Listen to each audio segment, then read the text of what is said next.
குணத்திரய விபாக யோகம். பகவத்கீதையில் கிருஷ்ணர் முனிவர்கள் எதை பற்றி பரம்பொருளை அடைகிறார்களோ, எதை தெரிஞ்சுக்கணும்னு பரம்பொருளை அடைகிறார்களோ அந்த ஞானத்தை பற்றி ஸ்ரீ கிருஷ்ணன் திரும்பவும் சொல்கிறார் நமக்கு. இயற்கை அன்னையோட கருப்பையில் நான் உணர்வுங்கிற விதையை விதைப்பதனாலேயே எல்லா உயிர்களும் உருவாகுது. சத்துவ ரஜோ தமோ குணங்கள் ஆன்மாவை உடலோடு பிணைத்து விடுது.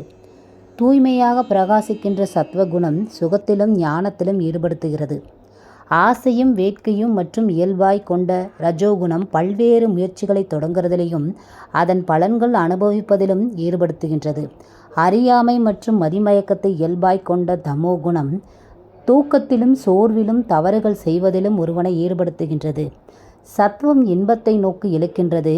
ரஜஸ் செயல்கள் செய்வதில் ஈடுபடுத்துகின்றது. தமஸ் சோம்பலிலும் தவறுகள் செய்வதிலும் ஈடுபடுத்துகின்றது. இவற்றில் இரு குணங்களை பின்தள்ளி ஒன்று மேலோங்கி நிற்கிறது.